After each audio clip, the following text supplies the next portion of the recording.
Shalom, puji Tuhan Bapak Ibu Saudaraku yang saya kasihi. Kita masih berlanjut membicarakan, mendiskusikan, merenungkan tentang akhir zaman. Dan pada kesempatan ini kita akan coba meneliti, melihat, mencermati tentang tribulasi. Apa itu tribulasi dan siapa yang ada di tribulasi? Gereja adakah di era tribulasi? Kita akan coba bedah dan kita menggali dan kita memperhatikan. Untuk itu mari kita siapkan hati kita, pikiran kita, Alkitab kita juga. Mohon sebagai catatan, tidak semua ayat-ayat yang saya tampilkan saya bacakan. Karena saya ingin belajar mengajak Bapak Ibu Saudaraku untuk menghargai waktu Bapak Ibu Saudara dalam menggunakan kesempatan ini, karena kita tahu karena kita gunakan secara online. Oke, mari kita siapkan hati kita. Bapa kami dalam sorga, kami bersyukur buat waktu yang sudah Kau berikan bagi kami untuk kembali kami belajar firman-Mu secara khusus tentang akhir zaman. Tuhan tolong mampukan kami agar kami mampu belajar yang terbaik boleh kami berikan lewat hidup kami, sehingga apapun yang terjadi kami siap menghadapi, menatap masa depan kami dengan penuh keyakinan bahwa kami sudah didesain, dirancang oleh Engkau dalam hidup kami masing-masing untuk masa depan yang cerah. Pakai hamba-Mu dalam urapan Roh Kudus kami serahkan sepenuhnya pemberitaan firman-Mu ini. Dalam nama-Mu Tuhan Yesus kami berdoa. Haleluya. Amin. Puji Tuhan Bapak Ibu Saudaraku, kita belajar tentang tribulasi. Nah, Saudaraku, dalam pertemuan ini kita belajar apa tribulasi. Seringkali istilah tribulasi juga disebut dengan era atau masa kesukaran. Bapak Ibu Saudaraku yang saya kasihi, ketika kita membicarakan tentang tribulasi atau tribulation, pasti akan muncul pertanyaan-pertanyaan tentang tribulasi ini. Apakah yang disebut dengan masa tribulasi itu? Kapan hal itu terjadi? Di manakah gereja di saat tribulasi itu terjadi? Apakah orang-orang Kristen ikut ada juga di dalam zaman tribulasi itu? Kapan hal itu terjadi? Apa tujuan dari tribulasi itu? Nah, kesempatan yang baik ini kita akan belajar melihat data dan fakta tentang tribulasi berdasarkan Alkitab. Nah, untuk jelasnya saya coba mengajak Bapak Ibu Saudaraku untuk melihat ayat yang sudah kita baca dan pelajari di saat kita membahas tentang rapture atau pengangkatan gereja. Karena ini hal yang sangat mendasar sehingga kita punya persepsi, cara pandang yang benar tentang tribulasi ini. Sehingga pertanyaan-pertanyaan tadi dapat kita jawab setelah membaca ayat ini. Nah, sederhana sekali. Ini jadi dasar teologinya. 1 Tesalonika pasal 4 ayat 16 sampai 17. 1 Tesalonika 4 ayat 16 sampai 17. Sebab pada waktu tanda diberi, yaitu pada waktu penghulu malaikat berseru dan sangkakala Allah berbunyi, maka Tuhan sendiri akan turun dari sorga. Dan mereka yang mati dalam Kristus akan lebih dahulu bangkit. Sesudah itu kita yang hidup yang masih tinggal akan diangkat bersama-sama dengan mereka dalam awan menyongsong Tuhan di angkasa. Demikianlah kita akan selama-lamanya bersama-sama dengan Tuhan. Berbahagia yang membaca, mendengarkan, serta merenungkan firman Tuhan. Puji Tuhan. Mari kita coba meneliti ayat yang sudah kita baca ini. Ayat 16 kita menjumpai kata seruan. Nah, kata seruan dari kata benda, keleus mati. Keleus mati dari kata keleu. Itu artinya memerintahkan atau memberikan komando.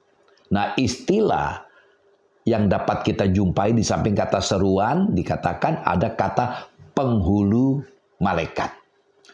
Dari kata archangelo yang berarti malaikat penting, bersifat tunggal. Nah, di sini ketika kita melihat ini, jelas ini bukan malaikat-malaikat yang pada umumnya, misalnya Gabriel, Mikael, bukan, tetapi ini adalah Tuhan Yesus sendiri. Jadi Tuhan yang memberikan komando itu, saudaraku. Dalam ayat 17 dari 1 Tesalonika 4, kita menjumpai kata en, itu kata dalam, dengan kata datif lokatif untuk awan, nephelais, sehingga konstruksi en nephelais itu berarti di dalam awan. Nah, ungkapan di dalam awan ini menjelaskan pengangkatan gereja atau rapture tidak terjadi di bumi maupun di sorga. Ya, kepastian lokasi ini makin dipertegas, dipertajam dengan hadirnya kata benda akusatif, aera, yang artinya udara. Apalagi dirangkai dengan kata eis yang berarti ke dalam. Jadi klausa eis, aera tersebut memperlihatkan lokasi yang jelas sebagai tempat pertemuan antara Tuhan Yesus Kristus yang turun dari sorga sebagai pribadi yang mulia dengan jemaatnya yang diangkat ke udara. Jadi pertemuan di udara. Nah, dari skema ini kita bisa melihat bagaimana posisi kita sekarang ada di periode gereja. Ya, semua hamba-hamba Tuhan mengatakan kita sudah ada di penghujung akhir zaman. Nah, di situ ada tanda panah, di mana di atasnya ada tulisan rapture, pengangkatan gereja. Jadi setelah itu, setelah periode gereja, kita menjumpai namanya tribulasi atau siksaan, masa siksaan. Berlangsung 7 tahun, dibagi 2, 3,5 tahun, 3,5 tahun. Nah, jadi kita melihat gereja itu akan dilindungi, diangkat. Jadi gereja, orang yang percaya kepada Yesus, yang sungguh-sungguh percaya, yang ada dalam Kristus, diangkat dulu. Jadi gereja, orang percaya tidak masuk ke tribulasi. Mungkin gedung gereja, tempat-tempat ibadah masih ada di dunia ini. Karena belum terjadi kiamat. Ya, jadi masih ada. Tapi orang-orang yang percaya, yang sungguh-sungguh pada Yesus, diangkat dulu. Jadi jawabannya apa? Orang Kristen tidak mungkin ada di era tribulasi. Oke, next kita lihat. Apa itu tribulasi? Saudaraku, masa tribulasi adalah masa kesengsaraan. Suatu masa yang akan berlangsung setelah rapture, pengangkatan gereja, dan berakhir pada pemerintahan kerajaan 1000 tahun yang disebut dengan KST, kerajaan 1000 tahun damai. Nah, tribulasi dalam bahasa Latin tribulum, yaitu suatu alat untuk memisahkan jagung dari kulit arinya. Nah, kita bisa bayangkan kalau jagung itu bisa berbicara ya, begitu sakitnya. Ya, dikerat ya, sakit. Nah, itulah keadaan yang penuh dengan kesukaran, penuh dengan penderitaan dan penindasan. Dalam bahasa Inggris hampir sama dengan bahasa Latin ya. Bahasa Latin tribulum, bahasa Inggris tribulation. Artinya kesengsaraan. Jadi kata kesengsaraan dalam bahasa Yunani ini menarik, thlipsis. Thlipsis. Ya, searti, semakna dengan bahasa Latinnya tribulum, yaitu penderitaan, keadaan yang menyusahkan sekali. Tapi jelas gereja tidak akan ada di situ. Gereja artinya orang percaya. Nah, saudaraku, masa tribulasi itu adalah masa 7 tahun yang akan datang, di mana masa itu akan menjadi titik akhir bagi Allah untuk mendisiplinkan bangsa Israel dan sekaligus menjadi titik permulaan bagi Allah untuk menghakimi seisi dunia. Jadi ada bangsa Israel, ada bangsa-bangsa non-Israel. Nah, saudaraku, gereja yang terdiri dari semua orang yang sudah percaya kepada pribadi dan karya dari Tuhan Yesus Kristus yang menyelamatkan mereka dari hukuman dosa, tidak akan tinggal di dunia lagi pada saat masa tribulasi itu berlangsung. Jadi gereja akan diangkat dari dunia ini ya dalam peristiwa yang disebut dengan rapture atau pengangkatan gereja. Sudah jelas Bapak Ibu Saudaraku ya. Jadi gereja itu dilepaskan dari murka yang akan datang. Jadi masa tribulasi itu adalah masa di mana Tuhan menyatakan kemarahannya sekaligus untuk mendisiplinkan. Nah, mari kita lihat ayat yang sangat luar biasa. 1 Tesalonika 5 ayat 9, karena Allah tidak menetapkan kita untuk ditimpa murka, tetapi untuk beroleh keselamatan oleh Yesus Kristus Tuhan kita. Jadi ayat ini menjelaskan kepada kita kalau kita sudah percaya.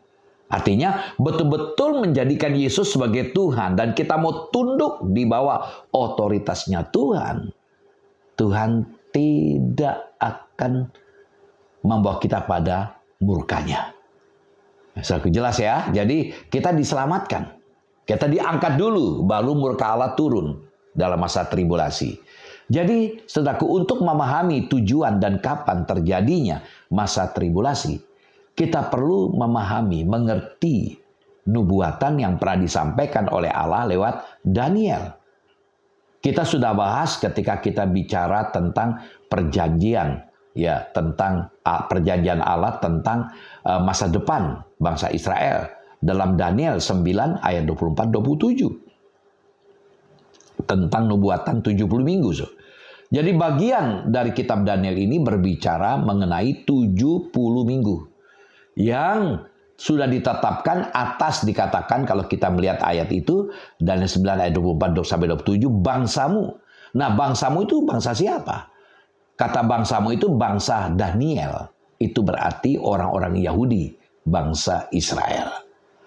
Yang dirujuk oleh kitab Daniel 9 ayat 24 adalah masa yang Allah berikan untuk melenyapkan kefasikan, untuk mengakhiri dosa, untuk menghapuskan kesalahan, untuk mendatangkan keadilan yang kekal, untuk menggenapkan penglihatan dan nabi, dan untuk mengurapi yang maha kudus.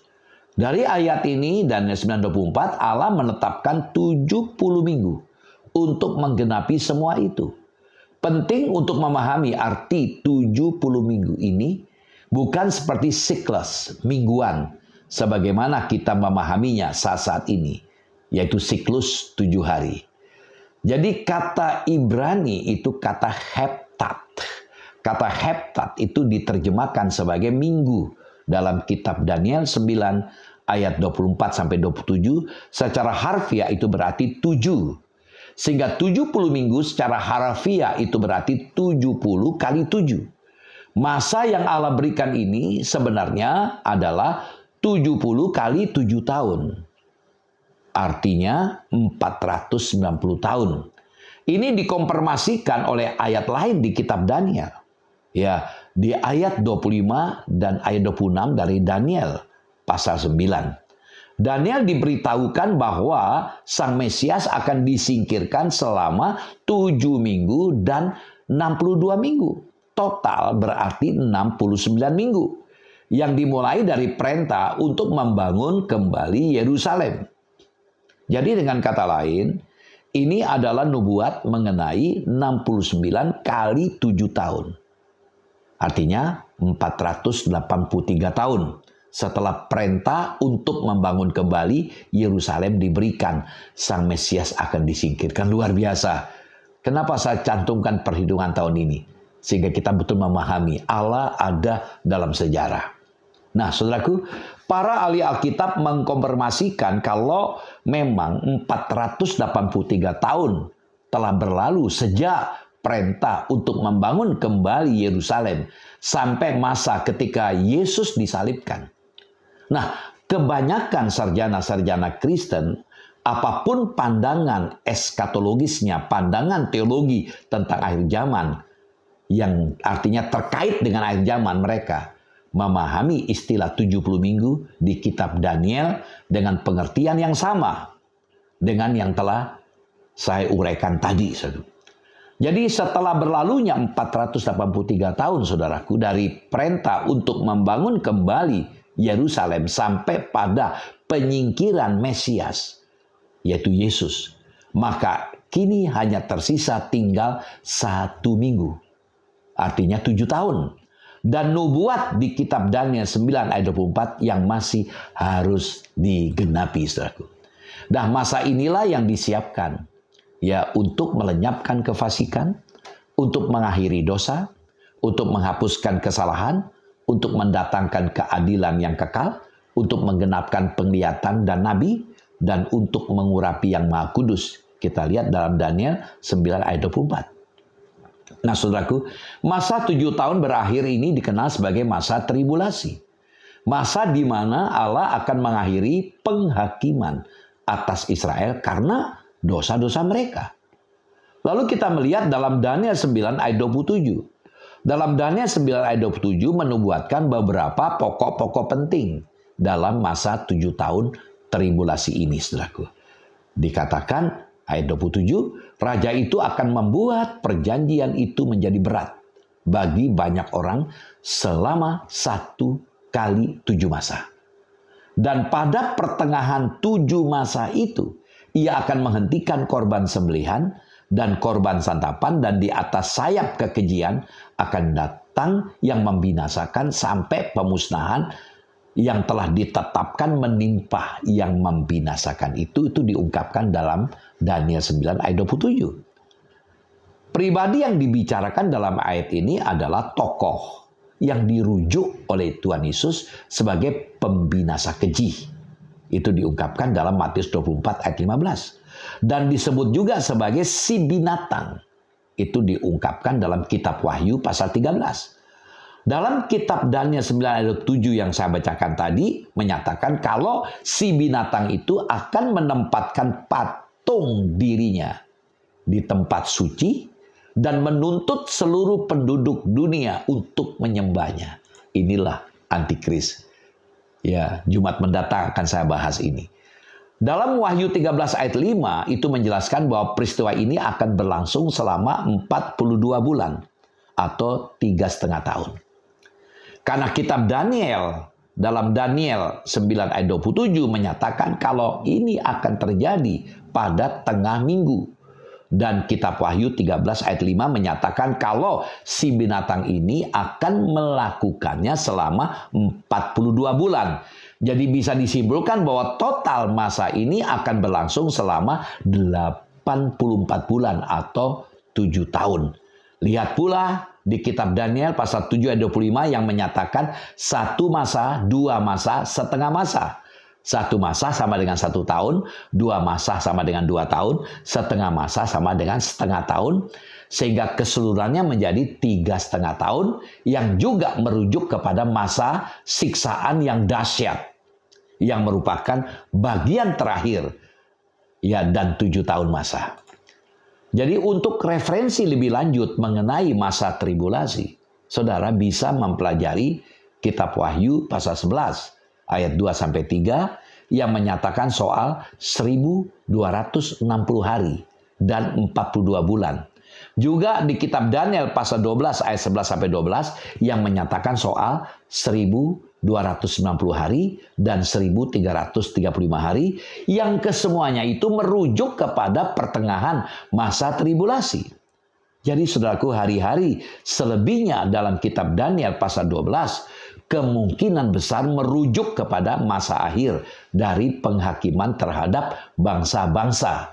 Itu diungkapkan dalam Matius 25 ayat 31 sampai 46, dan masa itu untuk mendirikan kerajaan 1000 tahun milik Tuhan Yesus, di mana Yesus akan datang ke dunia memerintah menjadi raja di atas segala raja. Bapak Saudara bisa melihat dalam Wahyu 20 ayat 4 sampai 6. Nah, Saudaraku, coba kita mengumpulkan data-data dan kita pelajari Alkitab kita. Istilah-istilah yang digunakan oleh Alkitab tentang tribulasi. Kita melihat istilah-istilah lain dari tribulasi ini. Pertama, hari Tuhan. Itu diungkapkan dalam Yoel pasal 2 ayat 1, 1 Tesalonika 5 ayat 2. Jumat mendatang saya akan bahas surat 1 Tesalonika pasal 5. Itu sebagai implikasi tentang antikris nantinya. Lalu yang kedua, amarah Tuhan. Dalam Yesaya 26 ayat 20-21, pasal 34 ayat kedua. Lalu hari pembalasan Allah, Yesaya 34 ayat 8. Waktu kesusahan bagi Yakub, Yeremia 30 ayat 7. Yang kelima, masa kesesakan besar. Itu diungkapkan Daniel 12 ayat 1. Selanjutnya masa ke-70. Nah, kita sudah pelajari ini masa ke-70 Daniel 9 ayat 24 sampai 27. Hari pencobaan, Wahyu 3 ayat 10. Masa siksaan, Matius 24 ayat 21 dan ayat 29. Jadi semua istilah ini merujuk ke masa kesusahan besar atau tribulasi. Nah, sekali lagi saya ingin menjelaskan apa itu tribulasi, saudaraku. Tribulasi adalah masa siksaan hebat, atau disebut tribulasi atau tribulation, yaitu peristiwa menjelang keempat kedatangan Kristus kedua kali. Ada 13 pasal dalam Wahyu pasal 6 sampai pasal 18 digunakan untuk mencatat seluruh kejadian-kejadian yang terjadi di masa tribulasi. Ternyata istilah Roh Kudus dan jemaat tidak ditemukan lagi. Karena gereja itu sudah tidak ada lagi di dalam masa tribulasi. Kenapa? Karena gereja sudah diangkat. Gereja mengalami rapture. Itu diungkapkan dalam Wahyu pasal 4 sampai pasal 5. Pemunculan terakhir istilah Roh Kudus dan jemaat sebelum tribulasi itu dalam Wahyu pasal 3 ayat 22 sampai pasal 4 ayat 5. Dan kemudian dijumpai kembali dalam Wahyu pasal 22 ayat 16 sampai 17. Jadi kita melihat ya, jadi ada masa di mana Allah tidak hadir, Roh Kudus tidak nyata kerjanya. Itu masa tribulasi. Jadi istilah jemaat ditemukan kembali dalam Wahyu 22 ayat 16. Istilah pengantin atau anak domba sebenarnya ada di Wahyu 19 ayat 7. Tapi peristiwa tersebut tidak berlangsung di bumi, tapi di sorga. Nah, ini gambarnya hampir sama ya. Jadi ini diambil dari 70 masa itu ya. Dari nubuatan dalam Daniel 9 ayat 24 sampai 27. Ya, sudah kita pernah jelaskan ini. Next. Nah, apa tujuannya tribulasi? Yang bisa kita sebut hari Tuhan. Jadi jangan disamakan ya, ada nyanyian hari ini, apa? Harinya Tuhan. Beda dengan ini. Hari Tuhan ini adalah hari yang disebut juga di mana Tuhan menyatakan hukuman untuk bangsa-bangsa termasuk bangsa Israel. Ada 3 tujuan dari tribulasi atau hari Tuhan. Pertama, mempersiapkan Israel bagi kedatangan Mesias. Nah, perhatikan ini. Jadi kita tahu bahwa Israel itu menunggu kedatangan Mesias sampai hari ini. Nah, dengan hari Tuhan mereka dipersiapkan, disadarkan juga. Dalam Daniel 12 ayat 1 sampai 2. Yeremia 30 ayat 7. Yang kedua, kesempatan terakhir. Jadi memberikan kesempatan terakhir bagi bangsa-bangsa lain untuk bertobat. Wahyu 7 ayat 9, Matius 25 ayat 31 sampai 46. Kita tahu kan, ketika Tuhan ada di awan-awan menjemput gereja, gereja diangkat. Orang-orang percaya diangkat. Berarti yang tertinggal Israel dan bangsa-bangsa. Ya. Yang ketiga, untuk mendatangkan murka bagi orang-orang yang tidak percaya. Yang meliputi seluruh dunia.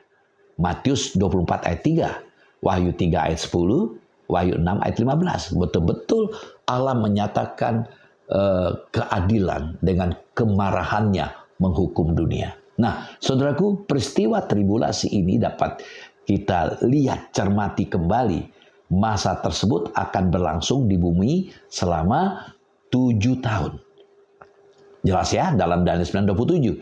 Atau 42 bulan. Atau 1260 hari. Wahyu 3 ayat 10 dikatakan bahwa kita akan diangkat ketika terjadi pencobaan itu. Dalam Wahyu 11 ayat 2, Wahyu 12 ayat 6.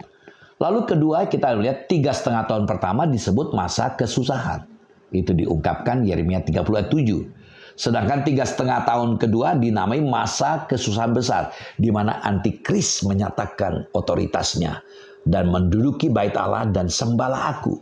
Sehingga orang yang tidak menyembah betul-betul akan mengalami siksaan yang luar biasa. Ini bukan neraka, masih di dunia. Dalam Daniel 12 ayat 1, Wahyu 7 ayat 14.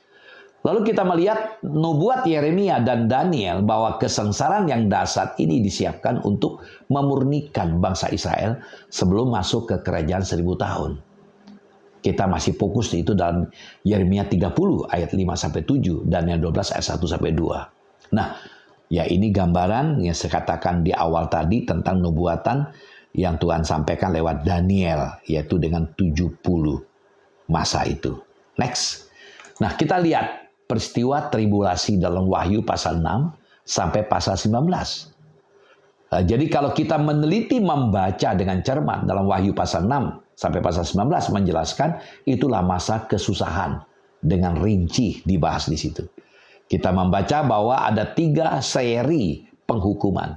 Seri pertama dihubungkan pada pembukaan, 7 metereh dari 1 gulungan. Seri kedua dihubungkan pada peniupan sangkakala. Seri ketiga pencurahan isi 7 cawan. Nah, kejadian dahsyat akan berlangsung silih berganti selama masa kesusahan besar itu. Jadi betul-betul tidak ada damai, kesulitan demi kesulitan, kesukaran. Nah, coba kita melihat lebih rinci kronologi peristiwa-peristiwa di masa tribulasi. Saudaraku yang saya kasih, kronologis ini tidak final dan terperinci, namun paling tidak Bapak Ibu Saudaraku menolong kita untuk meletakkan peristiwa-peristiwa periode ini dalam susunan yang logik dan mudah diingat. Meskipun banyak peristiwa yang terjadi dan akan kita perhatikan satu demi satu, ada baiknya deskripsi peristiwa-peristiwa tersebut kita nyatakan secara umum terlebih dahulu. Pertama, deskripsi umum. Nah, kita melihat di sini penghukuman dunia dalam 3 segi, yaitu pertama metereh, Wahyu 6, yang kedua trompet, Wahyu 8, Wahyu pasal 9, lalu yang ketiga penuangan cawan dan Wahyu 16. Lalu kita melihat juga penganiayaan Israel, Matius 24 ayat 9 sampai 22, Wahyu 12 ayat 17. Lalu yang ketiga penyelamatan banyak orang. Jadi ada penyelamatan juga. Wahyu 7 ayat 4 sampai 8, ayat 13. Lalu kita melihat pemerintahan antikristus dalam 2 Tesalonika 2 ayat 3 sampai 4, Wahyu 13 ayat 1 sampai 6. Lalu yang kelima peperangan bangsa-bangsa yang terjadi di Megiddo, Wahyu 19 ayat 17 sampai 19, diakhiri dengan kedatangan Tuhan Yesus kedua kali di bumi, keempat. Nah, sifat-sifat khusus dijelaskan sebagai penghakiman, murka, amarah, pencobaan, kemurtadan, hukuman, kegelapan, kesukaran, kehancuran, kemusnahan. Itu sifat-sifat yang ada terjadi di era tribulasi. Nah, kita melihat deskripsi terperinci. Dengan kita mengamati kembali chart periode 7 tahun terakhir dari chart perbandingan dapat kita lihat tadi ya, yaitu berkaitan dengan Daniel 9:27 dan Matius 24. Nah, peristiwa-peristiwa di awal tribulasi. Antikristus naik ke tata kekuasaan dunia. Kita lihat dalam 2 Tesalonika pasal 2 ayat 7 sampai 8. Dari ayat ini kita bisa melihat, saudaraku. Ya, ada yang bertanya, mana sih Tuhan tidak datang? Mana antikris? Ya, saya ingin buka sedikit rahasianya. Antikris sudah ada sekarang ini. Tapi yang dimasukkan di sini antikris seorang pribadi yang akan menjadi raja dan dia mirip dengan Tuhan Yesus, ya, dan dia punya kekuasaan ya seperti Tuhan begitu. Dan dia akan duduk di Bait Allah. Nah, sekarang Bait Allah kan belum ada. Sudah jadi reruntuhan. Nah, dijelaskan oleh Paulus, kok antikris yang dimaksudkan kok tidak muncul? Ya belum muncul karena ada yang menahan. Ada yang menahan. Siapa yang menahan? Yaitu gereja. Gereja diangkat dulu baru antikris turun. Jadi munculnya antikris sebagai tokoh kecil dari ini penafsiran dari Eropa Tenggara. Ia menaklukkan 3 kerajaan dan menjadi penguasa konfederasi 10 kerajaan. Ya, dalam Daniel 7 ayat 24, Daniel 8 ayat 25. Wahyu 13 ayat 10. Banyak yang menafsirkan ini adalah masyarakat ekonomi Eropa. Ya. Ia menjadi diktator Eropa yang mengadakan perjanjian perdamaian dengan Israel untuk masa 7 tahun, termasuk juga izin untuk mengadakan sistem persembahan ya kepadanya di Bait Allah. Dan 9:27. Lalu antagonisme Arab terus meningkat juga tentang panggilan pribadi dan pekerjaannya. Kita lihat dalam buku misalnya, saudaraku, ya saya tidak sempat bahas dalam buku Things to Come yang ditulis oleh Dwight Pentecost. Itu luar biasa, dalam halaman 332 sampai dengan 334 dan 336 untuk mengetahui nasib akhirnya. Yang kedua, dua saksi. Musa dan Elia ini dua pribadi yang sangat dihormati ya, punya karisma luar biasa bagi bangsa Israel. Itu Musa dan Elia memulai pelayanan di Yerusalem dan Israel yang berlangsung selama 3,5 tahun atau 1260 hari, kemudian mereka disembelih. Itu diungkapkan Wahyu 13 ayat 3 sampai 12, Matius 4 ayat 5 sampai 6. Ini sesuatu yang misteri. Musa dan Elia kan sudah mati. Tapi kita tahu kan, Musa dan Elia meninggalnya unik, jasanya tidak ada, langsung menghilang begitu ya. Lalu yang ketiga ada 144.000. Sekali lagi, 144.000 dari kedua suku Israel diselamatkan dan dimeteraikan untuk bersaksi. Mereka ternyata akhirnya mati syahid. Itu diungkapkan oleh Wahyu 7:14, Yohanes 9 ayat 4 sebagai perbandingan. Lalu yang keempat, peristiwa di tengah 3,5 tahun pertama, Antikristus menang atas bangsa-bangsa. Sementara, nah ini menarik, Rusia memelihara balance, keseimbangan. Persekutuan negara-negara yang menduduki batas kerajaan Romawi dahulu akan mengkonsolidasikan diri dan menantang penguasa-penguasa dunia melalui unsur-unsur politik, yaitu militer dan diplomatik. Nah, saudaraku, perkembangannya akan berangsur-angsur, tetapi kuat karena kebutuhan dunia dan ketegangan yang meningkat. Kepribadiannya sangat menarik, dinamakan malaikat terang dalam Daniel 9 ayat 26, yang disebut juga sebagai tanduk kecil yang mendominasi 10 tanduk lainnya. Jadi ada 10 tanduk, itu penglihatan di era Daniel, lalu ada tanduk kecil yaitu negara-negara lain. Ya perhatikan dalam Daniel pasal 7 ayat 8 dan 24. Nah, dalam 3,5 tahun pertama itu Rusia dan sekutu-sekutunya akan terus melanjutkan kuasa militer dan diplomat yang masih memberikan balance kuasa di dunia ini. Rusia kemudian menguatkan ikatannya dengan dunia Arab atau Liga Arab. Dalam Yeskel 38 ayat 2 sampai 6 dan riset-riset para sarjana modern tentang lokasi bahwa Magog negerinya, Gog pemimpin sekutu utara, yang terdiri dari Ros, Mese, dan Tubal adalah Rusia. Jadi Rosi, Mese, dan Tubal adalah Rusia. Sekutu-sekutu Rusia ialah Persia. Itu diungkapkan di Yeskel 38 ayat 5. Yang sekarang itu adalah Iran. Kan tidak heran kan? Fakta sampai sekarang itu terbukti. Ya, tapi nanti itu akan terjadi lebih kuat lagi. Sekutu kedua dinamakan Ethiopia. 11 kali istilah Ethiopia dipakai bagi tanah Kusi, sebagian dari Arab. The New South Herald Encyclopedia of Religion Knowledge menyetujui bahwa daerah itu ialah sebelah timur Babel yang dahulu dan tanah dari orang-orang di utara Arabia. Jadi kemungkinan sekali ini adalah Afghanistan dan Irak.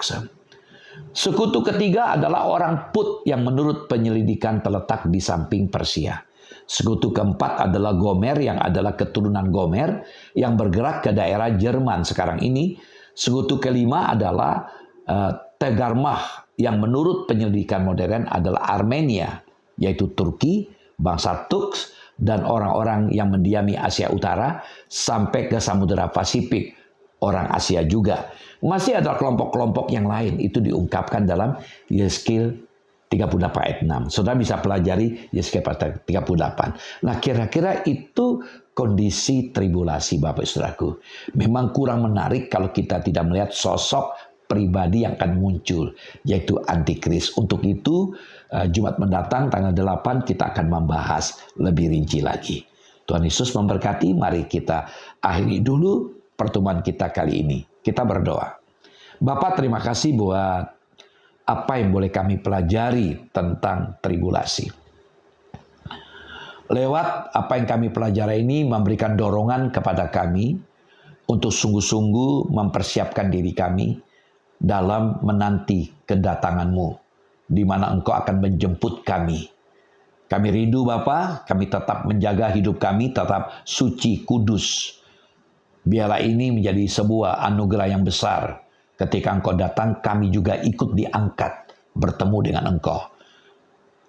Bagi kami yang masih belum serius kepada Tuhan, biarlah lewat apa yang kami pelajari ini, mendorong kami untuk sungguh-sungguh memberikan hidup kami kepada Engkau. Hidup yang mau dipimpin, hidup yang mau dikontrol, hidup yang mau dikendalikan oleh kehadiran Allah dalam hidup kami. Jauhkan kami dari segala kejahatan, kami tetap menjaga hidup kami dengan penuh integritas, dan nama Tuhan saja dipermuliakan. Berkati seluruh teman-teman kami, biar mereka boleh belajar untuk memberikan hidup sepenuhnya kepada Tuhan. Terima kasih Bapa, kami bersyukur buat firman-Mu. Dalam nama-Mu Tuhan Yesus kami berdoa. Haleluya. Amin. Shalom, sampai jumpa lagi Jumat mendatang. Haleluya. Amin. Tuhan Yesus memberkati.